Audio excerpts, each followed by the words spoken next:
Okay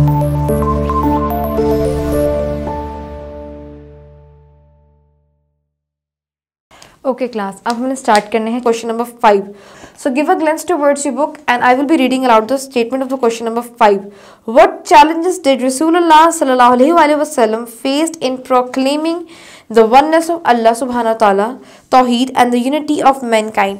अब इस question में हमने बेसिकली एक्सप्लेन करना है कि नबी पाक सल्लल्लाहु अलैहि वसल्लम ने किस किस्म के मसाइल का सामना किया जब वो इस्लाम की फरावनी और उसके फैलाव का काम कर रहे थे.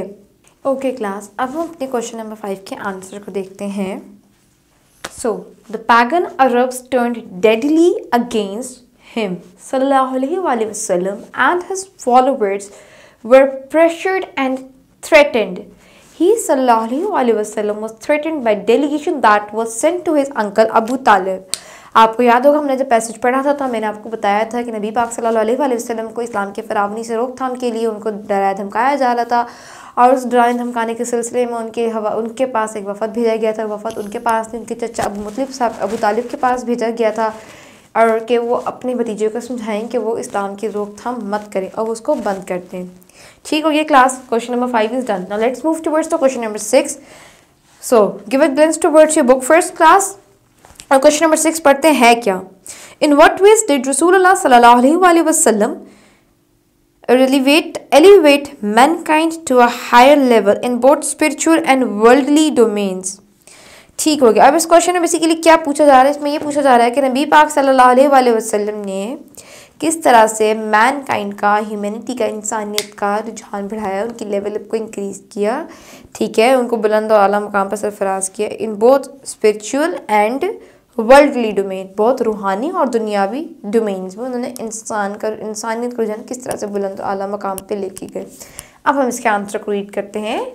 Have a glimpse towards the board class. देखिएगा, थ्रू डिवाइन गाइडेंस, ठीक है, रूहानी रहनुमाई के साथ, एंड फर्म रिजॉल्व, रसूलुल्लाह सल्लल्लाहु अलैहि वसल्लम अपलिफ्टेड ह्यूमैनिटी स्पिरिचुअली. ठीक है, उन्होंने इंसानियत को रूहानी तरीके से उठान दिया. And worldly inspiring faith and justice and ethical principle. और वर्ल्डली किस तरह के दुनियावी तौर पर उन्होंने क्या किया, उन्होंने इंसानों को अपनी ज़िंदगी से मुतासर को, अपनी ज़िंदगी इस कदर उनकी मुतासर कौन सी जिसको देख के हम इंसानों की रहनुमाई होती थी. ठीक है, नबी पाक सल्लल्लाहु अलैहि वसल्लम अखलाकियात और जस्टिस के बहुत पुख्ता थे. उन्होंने जस्टिस और अखलाकियात की तालीमात दी. ठीक है, he taught about ethical principles and justice, जिसकी वजह से ह्यूमैनिटी ने स्पिरिचुअलिटी के साथ वर्ल्डली दोनों डोमेन्स में अपने आप को अपलिफ्ट किया. Okay class, I hope I am getting quite clear towards you.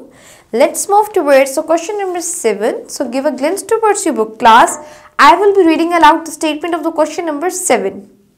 How does the final Quranic verse number 33, 45 to 46 encapsulate the role and mission of Rasulullah sallallahu alaihi wasallam? अब class हमारे पास यहाँ पे Quranic verse यहाँ mention किया गया है. अब हमने बताना है ये कुरानिक वर्स नबी पाक सल्लल्लाहु अलैहि वसल्लम के रोल को किस तरह से समराइज कर, इनकैप्सुलेट कर बता रहा है.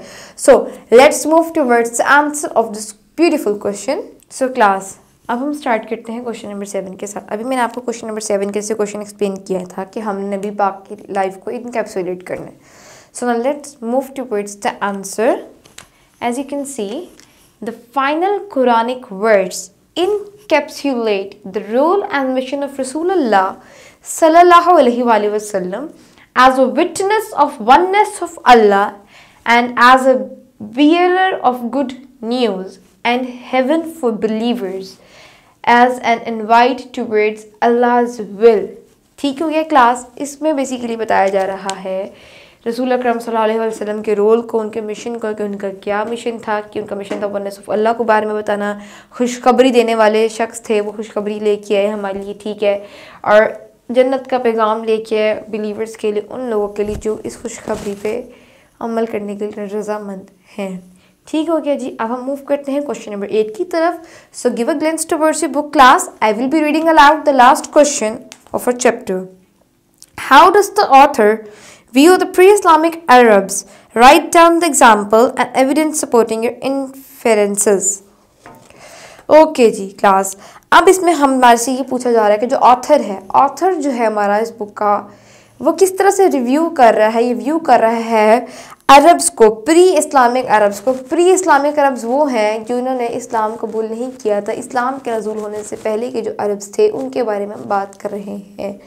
So let's move towards the answer of this question. As you can see, the authors view the pre-Islamic Arabs as people of exceptional qualities of eloquent languages.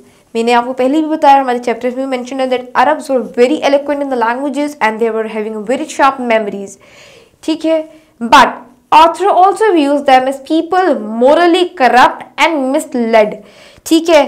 उनकी एक स्पेशलिटी तो उन्होंने बता दी कि they were very eloquent in the languages, having memorable memory was very good and all that stuff, but they were very morally corrupt. उनकी अखलाकियात में ज़ीरो लेवल था। They don't know the moral values and ethics, ठीक है। उनको नहीं पता उन्होंने किस तरह से किससे कम्युनिकेट करना है about the good and bad deeds. They were very morally corrupt and misled people. Okay so class, this was all. आज हमने अपने इस चैप्टर के सारे क्वेश्चन आंसर्स को वाइंड अप कर लिया है। I hope it's quite clear to all of you.